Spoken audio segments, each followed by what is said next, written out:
So dear student, welcome back. मी doctor Kailas Ambure, Stark biology institute तर्फे crop science guidance lecture मध्ये परत एकदा तुमचं मनापासून स्वागत करतो. स्टुडंट्स, याच्या अगोदर आपण क्रॉप सायन्स फर्स्ट बद्दल गायडन्स पाहिलेला आहे. या वेळेला आपण क्रॉप सायन्स 2 बद्दल काही टिप्स पाहणार आहोत. मी याच्या अगोदरच तुम्हाला जसं क्लिअर केलं परत एकदा क्लिअर करतो. पूर्ण 2 वर्षासाठी कॉलेज कोर्स शिकून पूर्ण 2 वर्षासाठी जर तुम्ही फुल टाइम क्रॉप सायन्स हा सब्जेक्ट लर्न केलाय, वेल अँड गुड. तसंही फार्मिंग आपल्यासाठी काही नवीन नाहीये, पण जर काही विद्यार्थ्यांचा फोकस फक्त आणि फक्त नीट मध्ये असेल तर त्यांच्यासाठी क्रॉप सायन्सच्या पासिंग साठी काही टिप्स आणि काही ट्रिक्स आणि महत्त्वाचा काही कंटेंट हे मी तुमच्यासाठी घेऊन आलोय. आता तुम्ही म्हणणार सर तुम्हालाच कळतं काय यातलं? महत्त्वाचं मित्रांनो, याच्या अगोदर मी काही पेपर्स पाहिलेले आहेत आणि त्या पेपर्स वरून आपण अंदाज काढलेला आहे की काय पार्ट महत्त्वाचा असू शकेल. ओके, आता क्रॉप सायन्स 2, या क्रॉप सायन्स 2 साठी तुम्ही काय करणार? तर सगळ्यात महत्त्वाचं मी आता तुम्हाला जे सांगतोय ते मेन क्रॉप आहे. यातलं सगळ्यात जास्त क्वेश्चनिंग तुम्हाला विचारले जाणार शुगर केन आणि दुसरं व्हीट, कारण हे आपल्यासाठी मेन क्रॉप आहेत. बरोबर, याच्यावर आपण जास्त डिपेंड आहे. पण तुम्हाला जर खूप चांगलं प्रिपरेशन करायचे तर क्रॉप सायन्स 2 सिलेबसला साठी असलेले सगळे क्रॉप, त्याचं फॅमिली आणि त्याचं बॉटनिकल नेम डेफिनेटली तुम्ही पाठ करायचंय. तुम्हाला तसाही सफिशियंट टाइम मिळतोय, सफिशियंट टाइम मिळणार आहे 2 ते 4 दिवसाचा. राईट, बाकी जनरल गोष्टी मी तुम्हाला याच्या अगोदरच सांगितल्यात की एक लँड प्रिपरेशन कसं करायचंय, कल्टिवेशन साठी मेथड कुठला आहे, त्याच्यासाठी स्पेसिंग कसं असतं, इव्हन इंटरकल्टिवेशन. एकदा आपण क्रॉप सोविंग केल्याच्या नंतर तिथून पुढे आपल्याला फायनल यील्ड येईपर्यंत आपल्याला काय काय प्रॅक्टिसेस कराव्या लागतात. ओके, आणि प्रत्येक क्रॉप मध्ये त्यातल्या त्यात त्याचं इकॉनॉमिक इम्पॉर्टन्स असतो, त्याची सीड ट्रीटमेंट असते, व्हरायटीज असतात, काही व्हरायटीवर तुम्हाला नोट्स विचारले जातात, त्याचे काही डिसीजेस सुद्धा असतात. होता होईल तेवढं मी जे काही तुम्हाला महत्त्वाचे पॉईंट सांगितले त्याच्यावर फोकस करा, किंवा मी आता तुम्हाला काही गोष्टी सांगतो डेफिनेटली याच्यावरच काही क्वेश्चन येणार, शॉर्ट नोट येणार, तुम्ही ते डेफिनेटली परीक्षेमध्ये वापरू शकता. राईट, तर बघा शुगर केन आपल्यासाठी इम्पॉर्टंट क्रॉप आहे, फॅमिली ग्रामिनेची. Right, okay, botanical name actually याचे 3 स्पेसीज आहे. साखारम नाही, साखारम, साखर आहे त्याच्यामध्ये. ओके, साखारम ऑफिसिनारम, साखारम बार्बेरी, यस सायनेन्सिस म्हणजे साखारम सायनेन्सिस. यातला साखारम ऑफिसिनारम तेवढं लक्षात ठेवा, कारण ते त्यातल्या त्यात चांगलं व्हरायटी आहे, चांगलं स्पेसीज आहे, ज्याचं यील्ड पण चांगलं असतं. पुढे त्याच्याबद्दल मी तुम्हाला बोलणारच आहे. आता जे काही शुगर केन आहे, या शुगर केनचे इकॉनॉमिक युजेस काय, तर हे कॅश क्रॉप आहे. कॅश क्रॉप म्हणजे ज्याच्या बदल्यामध्ये शेतकऱ्याला डायरेक्टली काय मिळतं, इन्कम मिळतं. बरोबर, ते आपल्यासाठी कॅश क्रॉप आहे. याच्यापासून जॅगरी, गुळ बनतं किंवा आपण म्हणूया शुगर बनतं.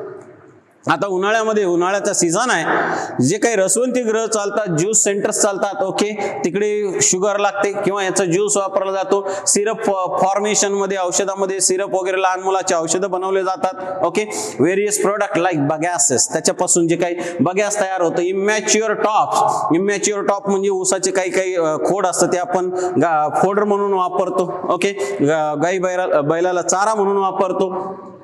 मोलॅसेस, प्रेसमड, ऍक्च्युली याचे प्रेसमड सुद्धा तयार केले जातात आणि याच्यापासून मोलॅसेस पासून अल्कोहोल सुद्धा बनतं, मळी वगैरे असते, हे तुम्हाला माहिती आहे. आणि काही राहिलाच जर पार्ट तर त्याला आपण फ्युएल म्हणून वापरतो. बरोबर, आता हे आपल्यासाठी किंवा फार्मरसाठी एक कॅश क्रॉप आहे शुगर केन डेफिनेटली. आता तुम्ही कुठल्याही क्रॉपचं इकॉनॉमिक यूज सांगितल्यावर तुम्ही सांगू शकता, पण तुम्हाला अगोदर माहिती पाहिजे तो पल्स क्रॉप आहे, तो कॅश क्रॉप आहे का, तो सिरियल क्रॉप आहे. डेफिनेटली तेवढं तर तुम्ही ओव्हरलुक करायलाच पाहिजे. ओके, नाव आता स्पेसीज जे आहेत त्यातलं बघा.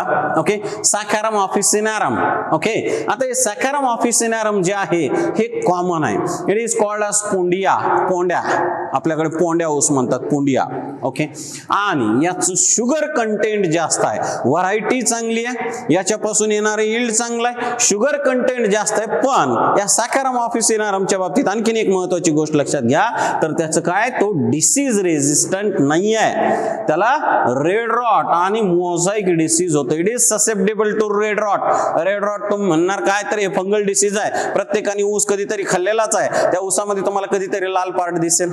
ओके, तो लाल पार्ट म्हणजे काय, तर ते रेड रॉट डिसीज आहे, फंगल डिसीज आहे. ओके, चलो, म्हणून आता आपण जे काही वापरतो ह्या सगळ्या हायब्रिड व्हरायटी आहेत, लक्षात घ्या. ठीक आहे, okay. Sugar research institute, sugar cane research institute, it is sugar cane breeding station Coimbatore Tamil Nadu. म्हणून शुगरच्या ज्या काही व्हरायटी आहेत बघा, CO 419, CO 740.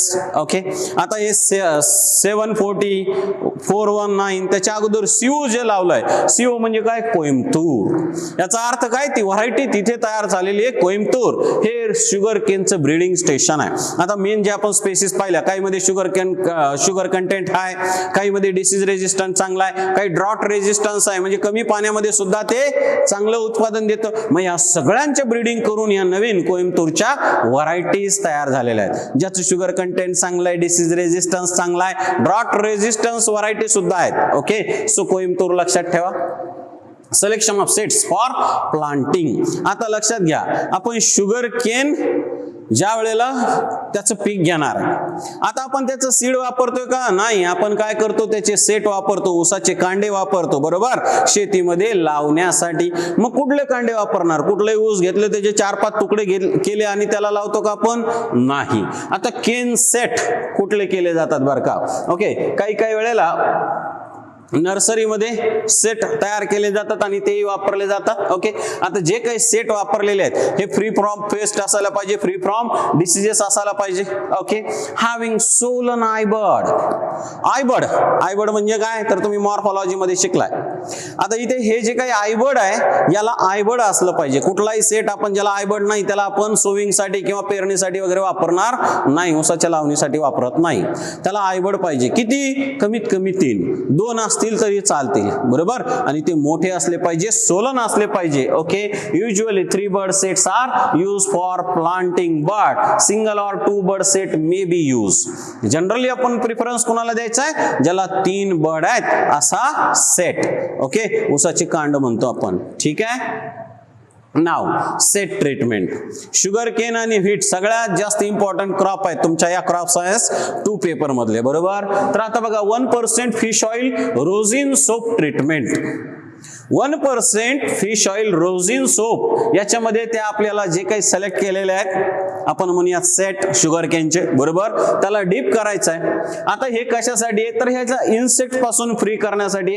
Hot water treatment जवळपास 50 to 60 डिग्री सेंटीग्रेड मध्ये आपण याला ठेवतो. Okay, near about 50 degree centigrade मध्ये 2 hours साठी ठेवतो. का, तर यातलं फंगस निघून जातं.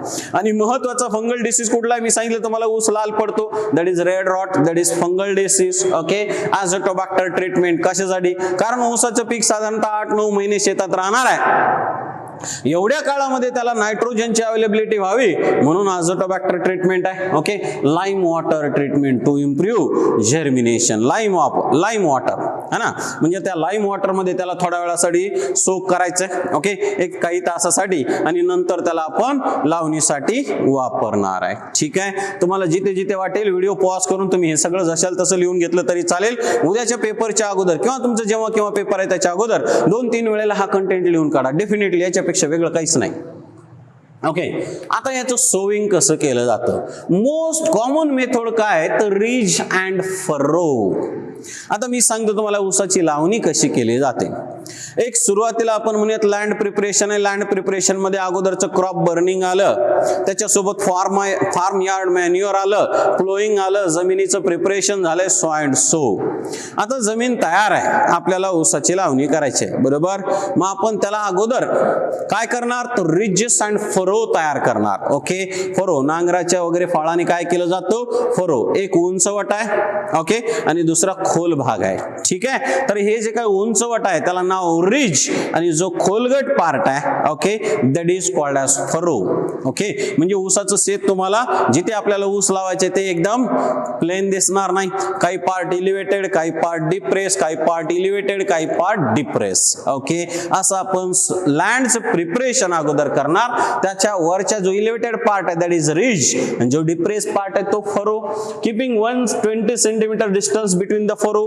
2 फरो मध्ये अंतर किती असलं पाहिजे, 120 सेंटीमीटर्स. ओके, सब इरिगेशन चॅनल्स आर ओपन, म्हणजे पुढे मागे आपल्याला ऊसाला पाणी देण्यासाठी चॅनल्स वगैरे ठेवले जातात at appropriate distance. Okay, first sets are laid on the top of ridges. आता लक्षात घ्या बरं का, जो इलिव्हेटेड पार्ट आहे त्याच्यावर आपण सेट ठेवायचे. ओके, कसे ठेवणार, एकानंतर एक एकानंतर एक एकानंतर एक. ओके, एकाच ठिकाणी दोन सेट वगैरे आपण ठेवणार नाही, बरोबर. त्याची साईड, एकाची साईड दुसऱ्याच्या साईडला मॅच असली पाहिजे. एका लाईन मध्ये आपण ते एका फरोवर रिज वर ठेवणार आणि नंतर ते कुठे प्लांट केले जातात, फरो मध्ये. लक्षात घ्या, ऊस लावणी करताना आपण उंच भागात नाही लावणार, रिज मध्ये नाही लावणार, खोलगट भागामध्ये लावणार, बरोबर. First sets are laid on the top of ridges end to end, म्हणजे एका लाईन मध्ये आपण सगळे सेट ठेवलेले आहेत, right. And later planted in furrow, furrow मध्ये मग नंतर ठेवले जातात आणि त्याला प्रेस केलं जातं आणि मग जमिनीमध्ये दाबलं जातं, जमिनीमध्ये आपण त्याला पुरून ठेवतो. And planted in furrows by two ways known as wet method and dry method of planting.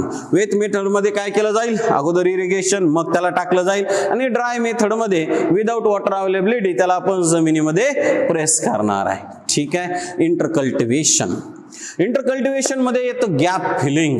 Okay, weeding. Weeding म्हणजे काय, वीड म्हणजे आपल्या प्लांटच्या व्यतिरिक्त आपण जे काही पीक घेणार आहे त्याच्या व्यतिरिक्त स्टँडिंग क्रॉप मध्ये जे काही असेल ते आपल्यासाठी वीड आहे. मग याला वीडिंग केलं जातं, हँड वीडिंग म्हणतात, हाताने निंदणी केली जाईल.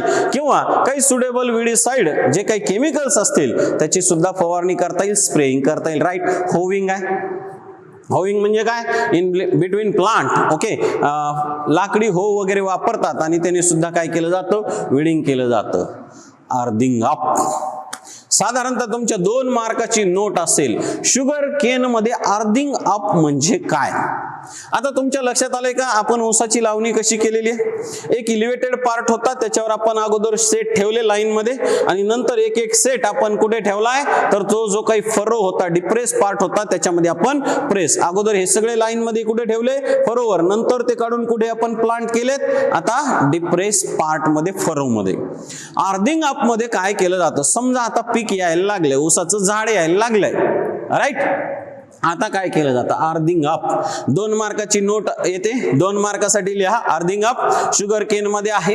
अर्थिंग अप एक इंटरकल्टिवेशन म्हणून वापरलं जातं आणि अर्थिंग अप मध्ये काय केलं जातं, छोटं जे काही पीक यायला लागलंय, बरोबर. आता हे पीक कुठे आहे, नेमकं आपण ऊसाचं कल्टिवेशन कुठं केलेलं आहे, फरो मध्ये. लक्षात घ्या, अर्थिंग अपचा एका ओळीमध्ये अर्थ सांगतो. It is the process of changing Feroz in ridges and ridges in Feroz.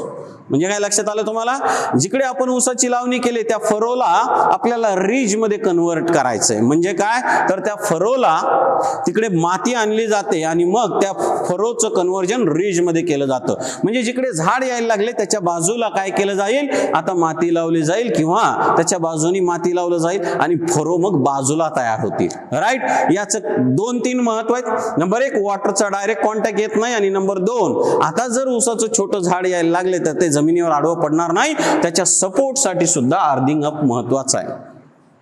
डिट्रॅशिंग.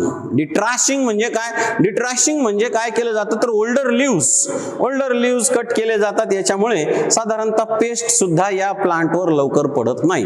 डिट्रॅशिंग म्हणजे शुगर केन मध्ये प्रॅक्टिस केली जाते, ओल्डर लिव्ह कट करून टाकले जातात. आणि ओल्डर लिव्स कट केले म्हणजे डिट्रॅशिंग काय, तर आपल्याला एक चांगलं उत्पादन देणार आहे. इंटरकल्टिवेशन डिट्रॅशिंग कशासाठी करायचंय, तर साधारणतः ह्याला पेस्ट पासून वगैरे आपण फ्री करणार आहे. ओके, तर बघा, detrashing it is removal of older leaves to avoid the insect attack. Earthing up मी सांगितलं तुम्हाला, it is operation of converting ridges into furrows and furrows into ridges. It is done by breaking ridges. ridge break करायचंय आणि फरोच्या जागी आणून ठेवायचंय. म्हणजे आता जिथे ridge होतो तिथे फरो झालं, फरो होतो तिथे ridge झालं. Okay, it is done to support the crop. 2 मार्काची नोट डेफिनेटली येते. ठीक आहे. नेक्स्ट बघा, rotation.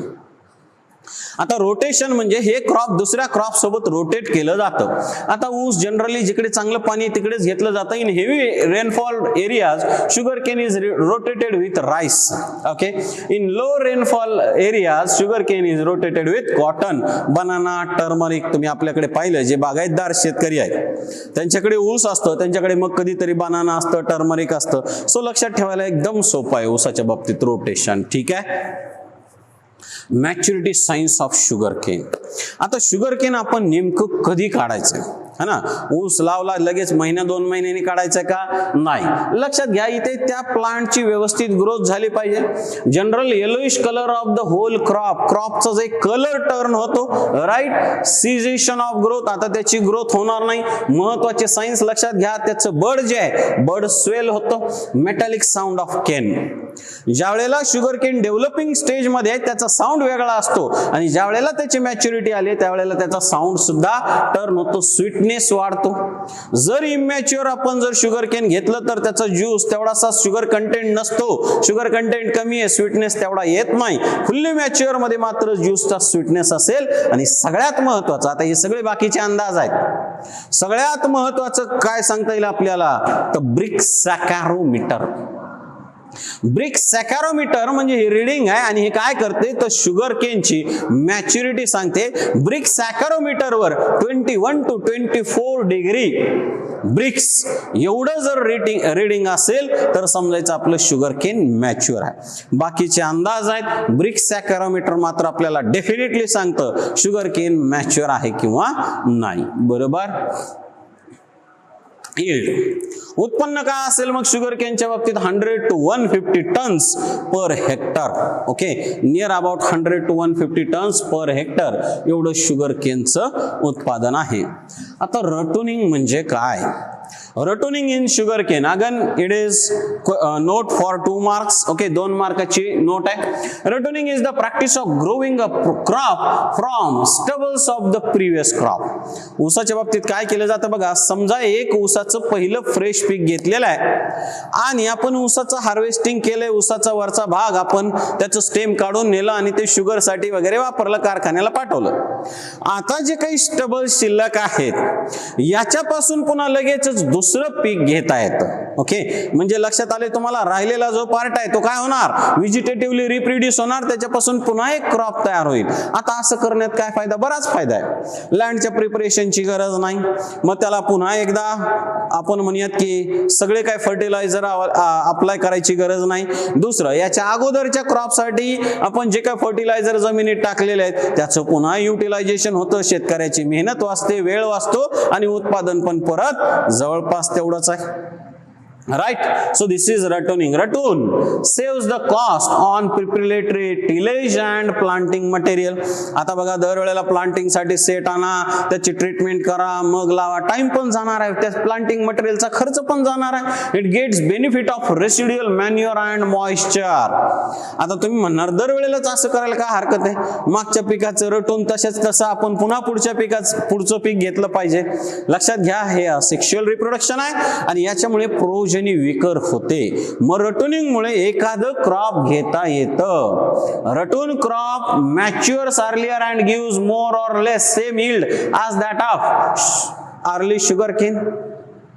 Only one ratoon should be taken. मी सांगितलं तुम्हाला, रटुनिंग मुळे पीक येत आहे म्हणजे याचा अर्थ किती रटुनिंग करत राहिले, दरवेळेला आपलं कल्टिवेशन करायची गरज नाही, लावणी करायची गरज नाही, सेटची खर्चाची गरज नाही, पुन्हा पुन्हा पुन्हा पुन्हा पीक घेता येईल असं नाही. दरवेळेला तसं जर केलं तर काय होणार आहे, डिसीज रेजिस्टन्स कमी होतो. ओके, म्हणजे काय तर थोडक्यात त्याचं फिटनेस कमी होतो. ओके, रटुनिंग महत्वाचं आहे. डिसीज लक्षात ठेवा, रेड रॉट मुळे काय होईल, ओव्हरऑल त्याचं जे काही स्टेम आहे त्याला आतमध्ये रेडिश कलर येतो, स्टेमचा कलर चेंज होतो, स्टेमची क्वांटिटी चेंज होईल, शुगर कंटेंट कमी होईल, सो अँड सो.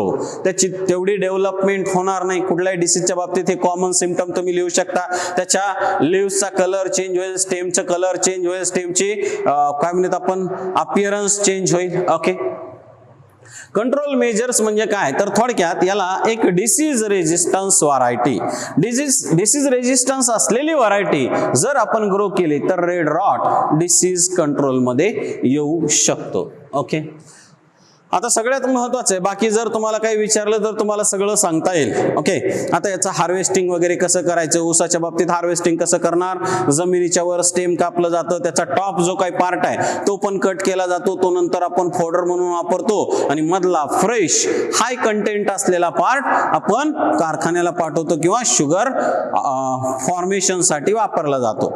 ऊसाचा आणखीन एक आपण प्रोडक्ट वापरतो तो म्हणजे जॅगरी, गुळ. बरोबर, मग तुम्हाला विचारलं जातं गुळाचं प्रिपरेशन कसं केलं जातं. आता त्याच्यासाठी एक फर्नेस वापरलं जातं. फर्नेस म्हणजे आपण म्हणतो जिकडे गुळ तयार होतो, नाही का, तो पार्ट. आता याच्यामध्ये काय काय स्टेप्स आहेत, स्टेप्स लिहून घ्या. या स्टेप्स तुम्हाला विचारले जातात. लॉंग आन्सर क्वेश्चन सुद्धा असू शकतो. आणि सगळ्यात महत्वाचं, प्रत्येक स्टेपवर एक 2-2 मार्काची तुम्हाला नोट असू शकते. राईट. सो त्याच्यामध्ये पहिली स्टेप काय असेल, एक्स्ट्रॅक्शन ऑफ ज्यूस. आपल्याला ऊसापासून रस काढावा लागेल. सेकंडली क्लॅरिफिकेशन ऑफ ज्यूस, 2 मार्काची नोट आहे. कसं क्लॅरिफिकेशन करतात ते सांगतो. Third one, chemical clarification of juice. सगळं इम्पॉर्टंट आहे. जिथे जिथे वाटेल तिथे वही पेन घेऊन बसायचं आणि लिहून काढायचं. Final stage of boiling, that is striking point. कसं लक्षात येईल की आता गुळ उकळणं, ऊसाचा रस उकळणं बंद करायचं, आता गुळ डायरेक्टली तयार होऊ शकतो, तो पॉइंट कुठला आहे, that is called a striking point. Cooling and moulding of गुळ इन ब्लॉक्स. आणि सगळ्यात शेवटी त्याचं स्टोरेज. सगळ्यात पहिले एक्स्ट्रॅक्शन ऑफ ज्यूस. आता तुम्ही म्हणणार याच्यात काय विशेष आहे, लक्षात घ्या. ऊसाचं ज्या वेळेला आपण हार्वेस्टिंग करतो, ॲज अर्ली ॲज त्याचं ज्यूस काढायला पाहिजे, बरोबर. It is to be done in first 24 hours, पहिल्या 24 तासामध्ये. कारण जास्त वेळ ऊस ठेवल्याच्या नंतर तो वाळून जाणार आहे, त्याचं ज्यूस कंटेंट कमी होणार आहे. राईट. सेकंडली बघा, जे काही ज्यूस मिळाला आपण जशाला तसं वापरणार नाही, त्याचं फिल्ट्रेशन करावं लागेल. Okay. Next, not to be kept in storage tank for more than 6 hours. बरं, एकदा रस काढून ठेवलाय आणि तो तसाच ठेवला आणि 4-5 दिवसांनी त्याचा गुळ करू म्हटलं तरी चालणार नाही. लक्षात ठेवा, हा ज्यूस सुद्धा तुमचं कॉमन ऑब्झर्वेशन, आपण घरी जरी ऊसाचा रस आणला, जास्त वेळासाठी ठेवला तो काळा पडतो, बरोबर. त्याची क्वालिटी अल्टर होते. म्हणून आज अर्ली आज त्याचं पुढची स्टेप केली पाहिजे गुळ प्रिपरेशनसाठी. ओके. पुढची स्टेप आहे क्लॅरिफिकेशन. आता तो जो काही ज्यूस तयार झाला आपण मोठ्या पॅन मध्ये ठेवतो, नाही का, मोठ्या कढई वगैरे वापरल्या जातात ते ज्यूस उकळण्यासाठी. आता ज्यूस उकळायला ठेवला. Okay. After heating about 30 to 35 minutes, एक अर्धा तास जर आपण त्याला उकळलं, त्याच्यानंतर काय होतं बघा, impurities accumulate on the surface of juice called as scum. आता जर आपण ज्यूस उकळायला लागलो एक अर्धा तास वगैरे, तर आपल्याला काय दिसतं, त्या ज्यूसच्या सरफेसवर इम्प्युरिटीज, म्हणजे काय, थोडासा काहीतरी इम्प्युरिटीचा पार्ट, काहीतरी सॉलिड पार्ट येईल, तो असंही आपण त्या फिल्टरनी किंवा चाळणीने वगैरे वेगळा काढू शकतो. पण एवढंच करायचं नाही, त्याच्यासोबत okay, at this stage vegetable clarification with the भेंडी म्युसिलेज. काय केलं जातं, भेंडीचं पाणी तयार केलं जातं आणि हे भेंडीचं पाणी त्या उकळत्या रसामध्ये टाकलं जातं. त्याच्यामुळे काय होतं, अजून काहीतरी सॉलिड पार्ट, हेवी स्कम, त्याला ढोरमळी म्हणतात. ओके. तो हेवी स्कम आता त्या सरफेस वरती जमा होतो, त्याला पुन्हा काढून घेणार आपण. आता हाताने नाही काढायचे, कारण ज्यूस बॉइलिंग आहे. काहीतरी फिल्टर वगैरे वापरला असेल, चाळणी गाळणी काहीतरी असते मोठी, बरोबर, त्यांनी मग वरचा सरफेस वरचा पार्ट काढला जातो. हे झालं क्लॅरिफिकेशन. पण आणखीन एक पॉइंट आहे, केमिकल क्लॅरिफिकेशन. आता केमिकल जर ऍड केलं, आणखीन स्कम बाहेर येतो आणि मग तो पुन्हा काढला जातो. केमिकल क्लॅरिफिकेशन बघा, केमिकल क्लॅरिफिकेशन कधी करायचे, ज्या वेळेला ज्यूस आपल्याला आता क्लिअर दिसतोय, ओके, ट्रान्सपरंट दिसतोय आणि थोडासा ब्राउनिश येलो इन कलर दिसतोय, त्यावेळेला सुपर फॉस्फेट त्याच्यामध्ये ऍड करायचे. सुपर फॉस्फेट आणि लाईम वॉटर त्याच्यामध्ये ऍड करायचे, which helps in solidification of गुळ. आता थोडस त्याच्यामध्ये आपण सुपर फॉस्फेट आणि लाईम वॉटर जर टाकलं, तर हे जे काही बॉइलिंग ज्यूस आहे थोडा थोडा हळूहळू घट्ट व्हायला लागतो. म्हणजे आता ती स्टेज आली की आपल्याला आता याचा गुळ करता येईल. मग नेमकं कसं समजायचं की गुळ करता येईल, फायनल स्टेजला तो बॉईल होतो. वॉटरच्या बॉइलिंग पॉइंट पेक्षा थोडासा जास्त बॉइलिंग पॉइंट समजून घ्या, बरोबर. आणि या स्टेजला गुळाचा थोडा पार्ट, आता समजा आपण बॉइलिंग ज्यूस आहे, तो बॉइलिंग ज्यूस बाहेर काढलाय आणि पाण्यामध्ये टाकून पाहिला. ओके, बॉइलिंग ज्यूस थोडासा बाहेर काढलाय, नॉर्मल वॉटर मध्ये, नॉर्मल टेम्परेचर असलेल्या वॉटर मध्ये टाकलं, त्याची लगेच काय होतं, बॉल होतो, छोटीशी गोटी तयार होते किंवा सॉलिड होतो. तो लगेच समजायचं हा स्ट्रायकिंग पॉइंट आहे. बॉइलिंग ज्यूस काढला जातो आणि त्याला साच्यामध्ये ठेवलं जातं, मग त्याचा गुळ बनतो. Okay. Final stage of boiling 105 degree to 110 degree centigrade juice begins to bubble. आता तो बबलिंग होतोय. The taste is done by taking little portion, याला स्ट्रायकिंग पॉइंट म्हणतात बरं का, little portion of boiled juice and immediately put into cold water and forms round ball, that is गोली. गोळा तयार होतो छोटासा, बरोबर. उकळता ज्यूस घेतला आणि जर नॉर्मल पाण्यात टाकला, त्याचं जर राऊंड बॉल गोली तयार झाले तर समजायचं हा स्ट्रायकिंग पॉइंट आहे. ओके, आणि हा स्ट्रायकिंग पॉइंट जवळपास इथे येतो. वॉटरपेक्षा थोडंसं 110 डिग्री सेंटीग्रेड लक्षात ठेवलं, त्याच्या पुढे थोडंसं, ठीक आहे. मग आता याच्यानंतर काय केलं जातं, त्याला मोल्ड मध्ये टाकलं जातं आणि स्टोअर केलं जातं. गुळ कुठे स्टोअर करणार, त्याला आपण गणी बॅग मध्ये, पोत्याच्या बॅग मध्ये वगैरे बांधून पॅक करून एखाद्या कोल्ड थोडंसं ड्राय स्पेस मध्ये त्याला आपण साठवतो, जिकडे इन्सेक्ट वगैरे नसावे, मुंग्या वगैरे लागणार नाही. थोडक्यात गुळाचं यील्ड काय, ऊसाचं यील्ड काय, 100 to 150 टन्स पर हेक्टर. गुळाचं यील्ड काय, 5 to 10 tons per hectare. Right. Okay, second is tobacco. That is again one of the commercial crop. Okay, farmer साठी commercial crop आहे. family Solanaceae, botanical name. याच्या दोन species आहेत, Nicotiana tabacum, Nicotiana rustica. आता दोन मध्ये जर कंपेअर विचारलं तर याच्या अगोदरही मी सांगितलं तुम्हाला, second one is better. Okay, साधं तुम्हाला काय लिहायचंय तर ठोकताळ्यामध्ये एवढं लक्षात ठेवायचंय, ज्या दोन व्हरायटी आहेत त्यातली सेकंड वन बेस्ट आहे. टोबॅको आपल्याकडे येत नाही. टोबॅको अमेरिका आपल्याकडे येत नाही, म्हणजे सॉरी, आपल्याकडे याचं ओरिजिन नाही, ओरिजिन मात्र अमेरिका. आता आपण त्याला फॅमिलियर झालो. आता आपल्याकडे बऱ्याच लोकांचं काम टोबॅको शिवाय होत नाही, बरोबर.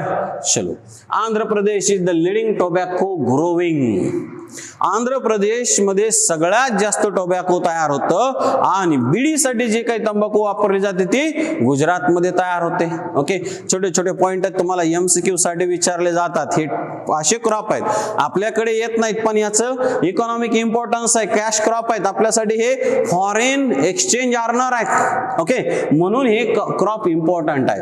आता याची इकॉनॉमिक युजेस काय, तर रेडी कॅश. याचा यूज काय बाकी काय असणार नाही, तर रेडी कॅश आहे. क्युअर्ड लिव्स, क्युअर्ड म्हणजे ड्राय केलेले. ओके, ओले पानं त्याचे कोणी घेणार नाही. टोबॅकोचे जे काही लिव्स वापरले जातात हे ड्राय असतात, त्याला क्युअर्ड लिव्स म्हणतात. सिगारेट बिडीसाठी वापरले जातात, हुक्का, चिरूट, सिगारसाठी.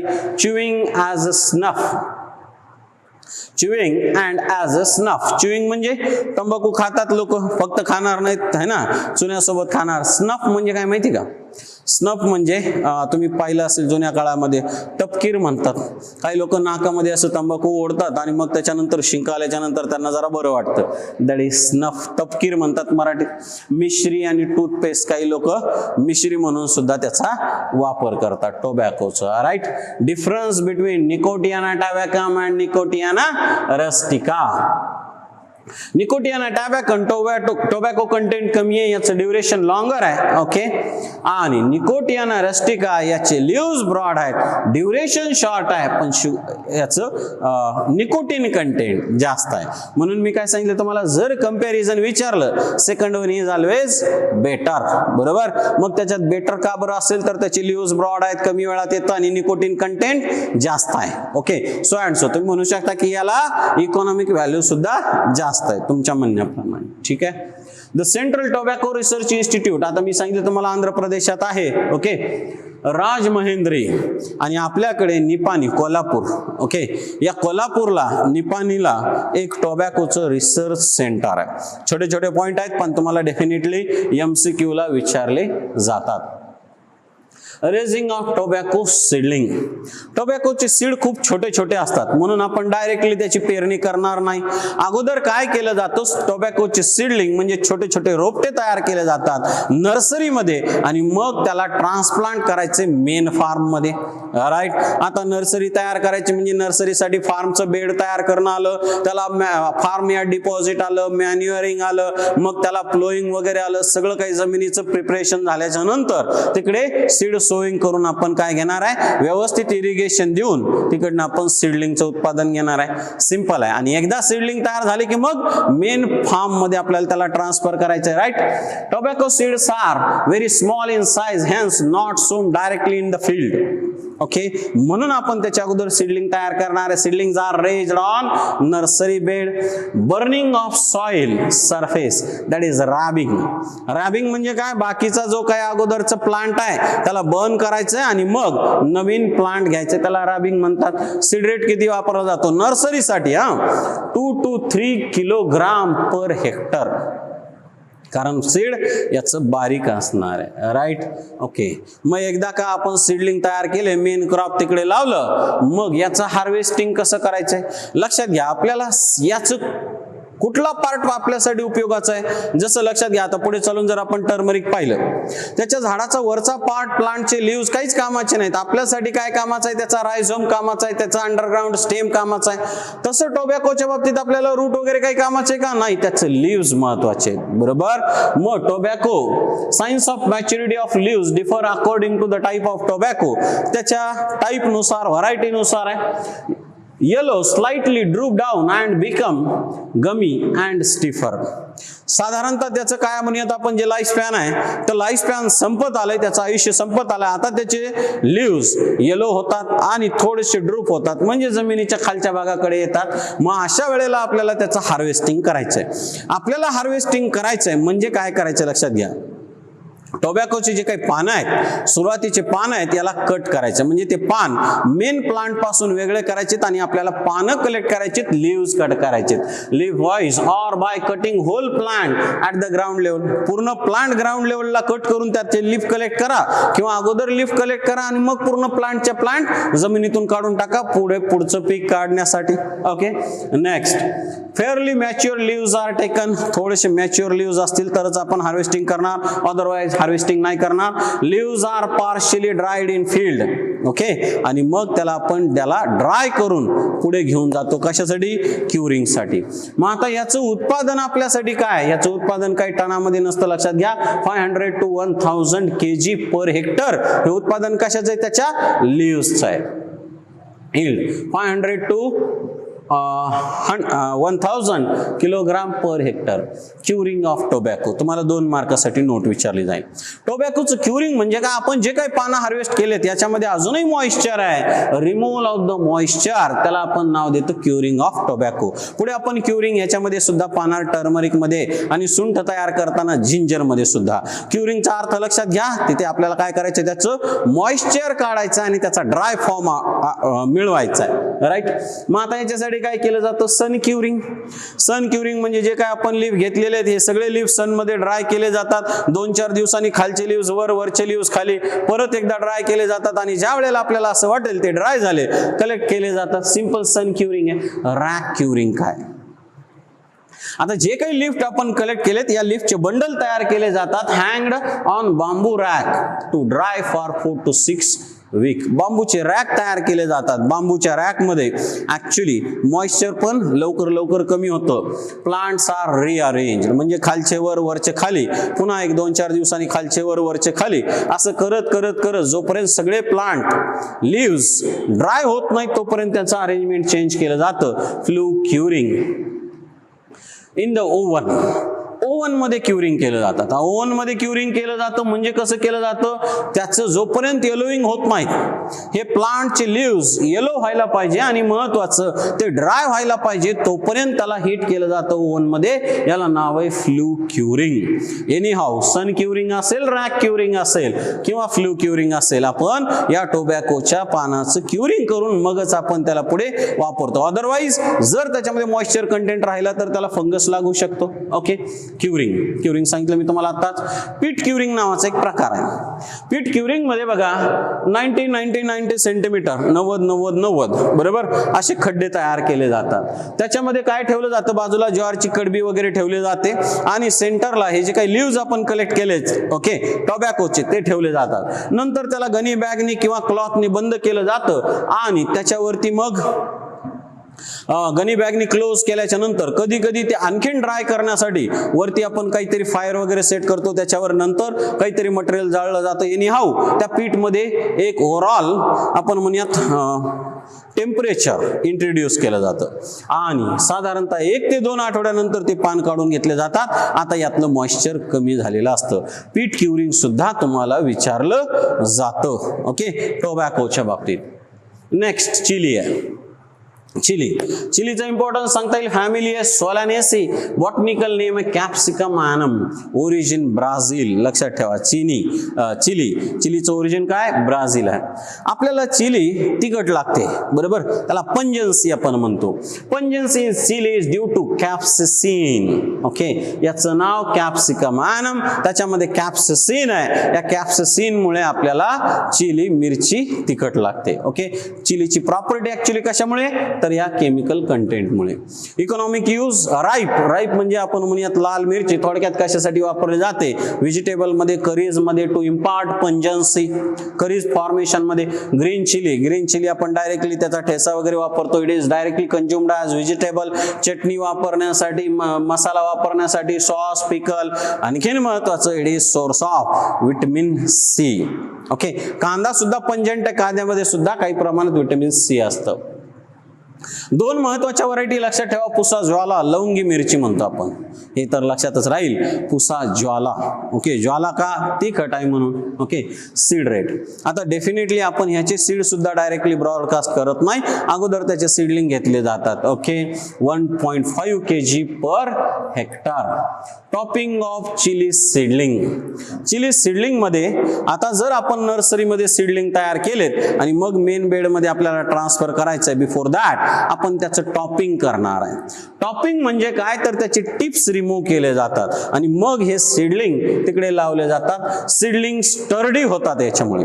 स्टर्डी म्हणजे काय तर त्याच्यामध्ये पुढे विगरस ग्रोथ होईल, एक पुढचं प्लांट ओव्हरऑल हेल्दी होतं. This practice is called as topping of chilli seedlings. Okay, seedling घेतलेत आणि डायरेक्टली आपण मेन फील्ड मध्ये नेऊन लावत नाहीत. बिफोर दॅट काय करतो आपण त्याचं टॉपिंग करतो. Okay, selection of seed and seed treatment. Organomercurial fungicide fungal diseases पासून त्याला वाचवण्यासाठी OMF ऑर्गॅनो मर्क्युरियल फंजिसाइडची ट्रीटमेंट मात्र चिलीमध्ये दिली जाते. Okay, harvesting. आता चिलीच्या बाबतीत हार्वेस्टिंग कसं करणार तर चिलीच्या बाबतीत जसं कापसाच्या बाबतीत सांगितलं मी तुम्हाला, पिकिंग आहे.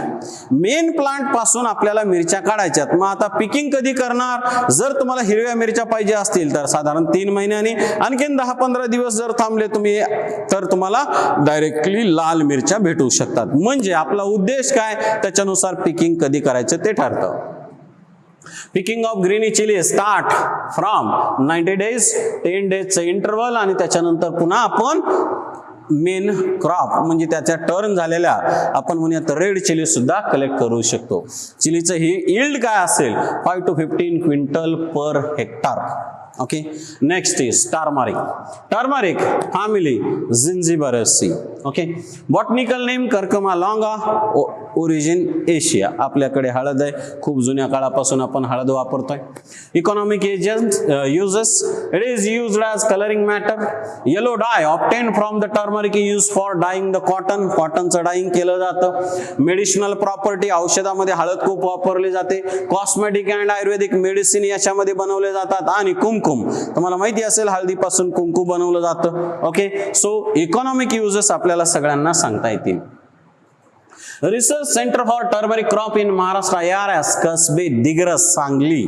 ओके, सांगली लक्षात ठेवा किंवा कसबे दिग्रस सांगली एवढं जरी लक्षात राहिलं तरी well and good. Selection of set for planting. कुठले सेट प्लांट करणार, आता याचे बीज नाही आहेत बरं का, आता याचे सेट आहेत. जसं आपण ऊसाच्या बाबतीत सेट म्हटलं तसे याचे सुद्धा सेट आहेत. Matured, sound, mother रायझोम. मदर रायझोम म्हणजे ज्याला ब्रांचेस असले पाहिजे नाही का, ज्याला काहीतरी ब्रांचेस आहेत, एकदम कम्प्लीट प्युअर विदाउट ब्रांच असा आपण वापरत नाही. ब्रांच असलेला मदर रायझोम वापरला जातो, जो जवळपास ओव्हल असला पाहिजे. And it should be clean, insect free and root free also. त्याला रूट सुद्धा नसायला पाहिजे. ओके, सेटची ट्रीटमेंट केली जाते, त्याला सुद्धा ऑर्गॅनो मर्क्युरियल फंजिसाइड वापरले जातात फंगल डिसीजेसच्या पासून वाचण्यासाठी. सीड रेट लक्षात घ्या 2000 to 2500 kg per hectare. Okay, hectare लक्षात ठेवायचं. हार्वेस्टिंग कसं करणार? साधारणतः पिकाचं लाईफ संपत आलंय, आपल्याला याचं रायझोम पाहिजे, वरचं पीक ज्याचा लिफी कंटेंट आहे तो कट करून टाकला जातो आणि नंतर हलकसं पाणी दिलं जातं जमिनीला. का? आता ती सॉइल सॉफ्ट होईल, मग आपण डिगिंग करतोय. ओके, मग डिगिंग केलं जातं सॉरी, आणि कुदळीने काय केलं जातं तर याचे रायझोम कलेक्ट केले जातात. ओके, असं हार्वेस्टिंग आहे. टर्मरिक याचं हार्वेस्टिंग 8 to 9 मंथ आफ्टर केलं जातं. लीव्स टर्न येलो, आता लीव्सचा कलर चेंज झालेला आहे. Okay, begin to dry and drop down, आता त्याचे स्टाक कट केले जातात. 1 day बिफोर हार्वेस्टिंग त्याला आपण इरिगेशन करतो आणि नंतर rhizomes are dug out with the help of कुदळी or digging fork. Okay, curing of turmeric. आता जे जमिनीतून आपण हळद काढतो ती वेगळी आहे, नंतर जे ड्राय हळद असते, हळकुंड म्हणतो आपण, ते वेगळे, ते ड्राय आहे. जमिनीतून काढलेल्या हळदीचं काय करतात? क्युरिंग करतात. The rhizomes are cooked in water for 2 to 3 hours. आता त्याला आपण उकळतो पाण्यामध्ये, बरोबर. कॅरेक्टरिस्टिक जर ओडर आला तर त्याला आपण पुन्हा काढून घेतो आणि नंतर त्याचं सन ड्राईंग करतो. आता त्याला आपण उन्हाळ्यामध्ये वाळवतो. Okay, middle Chrome, that is artificial colour. पुन्हा त्याला आपल्याला वाटलं हळकुंडाला चांगला रंग येण्यासाठी आपण त्याला आर्टिफिशियल कलर देतो. ओके, जिंजर सेम आहे बघा. जिंजिबरेसी, जिंजिबर ऑफिसिनल आहे आणि याचं ओरिजिन एशिया. आपल्याकडे अद्रक आपण खूप जुन्या काळापासून वापरतो, औषधात सुद्धा वापरलं जातं. It is used as a spice. It has great value against cold. That is Ayurvedic medicine मध्ये वगैरे अद्रक खूप वापरलं जातं. याच्यापासून सुंठ सुद्धा बनवली जाते.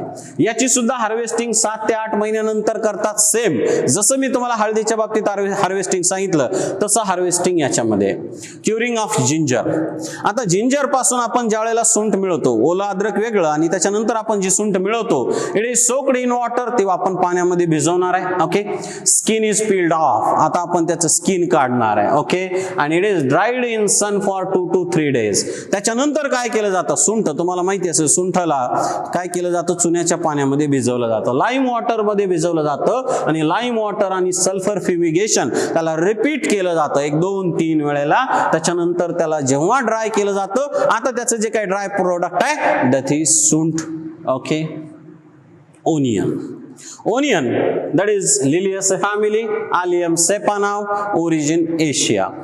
नाशिक, आपल्या महाराष्ट्रामध्ये नाशिक हा मेजर डिस्ट्रिक्ट आहे जिकडे काय केलं जातं? ओनियनचं जास्त उत्पादन घेतलं जातं. जसं मी तुम्हाला सांगितलं pungency in chilli is due to capsaicin. Similarly pungency in onion it is due to volatile oil. आता कांदा चिरत असताना आपल्या डोळ्याला पाणी येतं. का? कारण एक वोलाटाईल ऑइल आहे ज्याचं नाव आलिल प्रोपाईल डायसल्फाइड. याच्यामुळे पंजन्सी कांद्यामध्ये तिखटपणा आहे. राईट, कांद्या इकॉनॉमिक युजेस सांगता येतील आपल्याला. It is important commercial spice grown in India and exported. म्हणजे याच्यापासून आपल्याला फॉरेन एक्सचेंज सुद्धा करता येतं. ओनियनचे लिव्स आपण कच्च्या भाजीमध्ये वगैरे वापरला जातो. कांद्याची पात वापरतो. It is the source of vitamin B and C. It has again medicinal properties. याला मेडिसिनल प्रॉपर्टीज सुद्धा आहेत. Right, cultivation of onion for bulb purpose. Bulb म्हणजे कांदा, आपण कांद्यासाठी ज्या वेळेला आपण ओनियन घेतो, आता तुम्ही म्हणणार कांदा घेतात कशासाठी? पातीसाठी कांदा घेतात, कांद्याचं बियासाठी कांदा घेतात. ज्या वेळेला आपण कांद्यासाठी कांद्याचं उत्पादन घेतोय फॉर बल्ब पर्पस, त्यावेळेला अगोदर आपण त्याची सीडलिंग तयार करतो. ऍक्च्युली याचे सीड सुद्धा छोटे छोटे आहेत. मग काय केलं जातं? अगोदर नर्सरीमध्ये त्याचे सीडलिंग रेज केले जातात आणि मेन फार्म मध्ये क्रॉप केले जातात. राईट, सीड रेट किती वापरला जातो? 5 to 6 kg per hectare.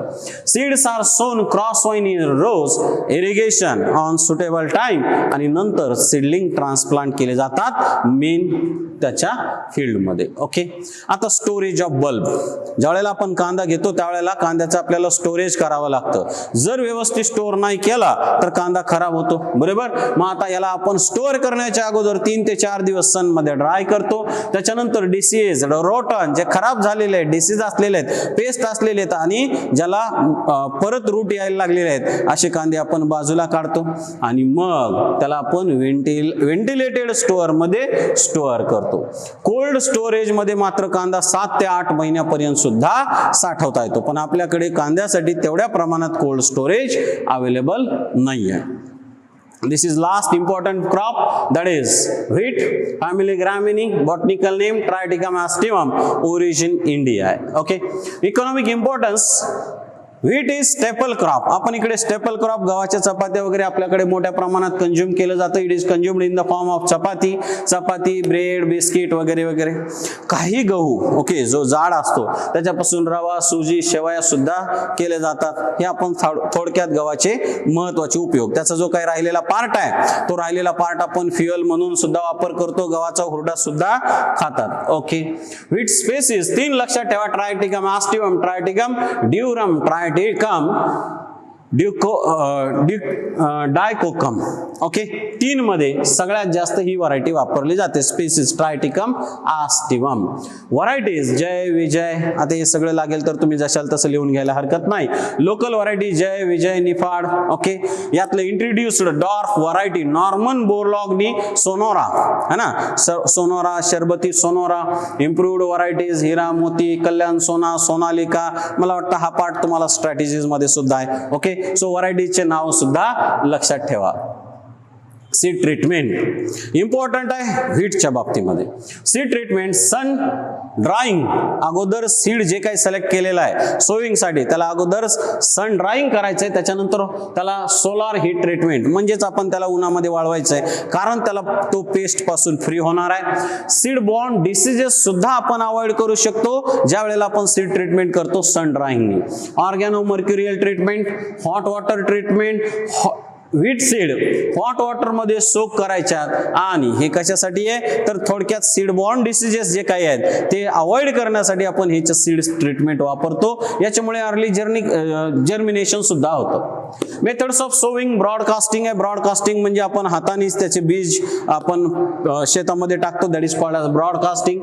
Drilling म्हणजे मी सांगितलं तुम्हाला जनरली तिफन वापरलं जातं आणि तिफन मध्ये काय केलं जातं, सुटेबल स्पेस मेंटेन केलं जातं आणि ड्रिलिंग केली जाते.